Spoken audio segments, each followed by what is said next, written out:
Hamna est une province du Maroc située au nord de Marrakech. À dominante largement rurale, ce massif montagneux est particulièrement aride. La pluviosité quasi inexistante, les sécheresses fréquentes et l'érosion des sols ne facilitent pas la vie des populations locales pour qui l'agriculture est un réel défi. Alors que le système agroalimentaire mondial est, comme le climat, en profonde mutation, un diagnostic s'impose. La gestion des sols arides de cette région constitue un enjeu majeur pour l'avenir de l'agriculture au Maroc. Younes Nouini est un agriculteur marocain conscient de ces grands bouleversements et des enjeux qui en résultent. Younes habite le petit village de Sidi Bou Othman, où il est entouré de sa mère, ses frères et sœurs et de leurs enfants. Sa famille habite la région de Hamna depuis des générations. Ici, il n'a pas plu depuis 5 mois. La sécheresse ne me fait pas peur, on s'adapte. Absence de ressources en eau, aridification des sols. Pour faire face aux extrêmes climatiques, les agriculteurs marocains doivent s'adapter. Le cactus est l'une des rares espèces végétales qui poussent chez nous. Cette culture protège le sol de l'érosion. Grâce à ses racines très développées qui retiennent la terre, le cactus stabilise les sols sensibles à l'érosion et constitue des réserves en eau. Produit de terroir, ses qualités sont bien connues des populations locales.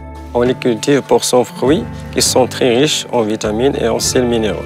Nous sommes en septembre. Il fait 35 degrés. Les ouvriers de Younes s'affairent dans les champs. Ils récoltent les fruits du cactus appelés figues de Barbarie. Depuis la mise en place du plan Maroc vert dont Younes a bénéficié, de nombreux emplois ont été créés dans la province de Hamna. Nouvelle stratégie de développement agricole, ce plan est basé sur un partenariat. Les agriculteurs fournissent les terres et l'État finance les plantations et infrastructures. Dans la province d'Hamna, on a déjà planté 23 000 hectares de cactus. Comme ses ancêtres, Younes transforme les feuilles de cactus en fourrage. Mais lui profite des innovations en matière d'agriculture, comme ce broyeur, dont il a pu faire l'acquisition via sa coopérative. Bénéficiant de moyens techniques pour valoriser le fruit de leur agriculture, comme ici à Sidi Allah, ils transforment le cactus pour tirer parti de ses multiples qualités nutritionnelles, thérapeutiques et même cosmétiques. Ici au Maroc, on appelle le cactus l'or vert du Maroc. Pour Younes, le cactus est un miracle. Il permet de lutter contre les effets du réchauffement climatique en diminuant l'érosion et en captant l'eau. Au-delà de cette gestion intelligente des sols, aujourd'hui, des nouvelles applications économiques existent, des externalités positives qui ont créé de l'emploi et réduit la pauvreté rurale.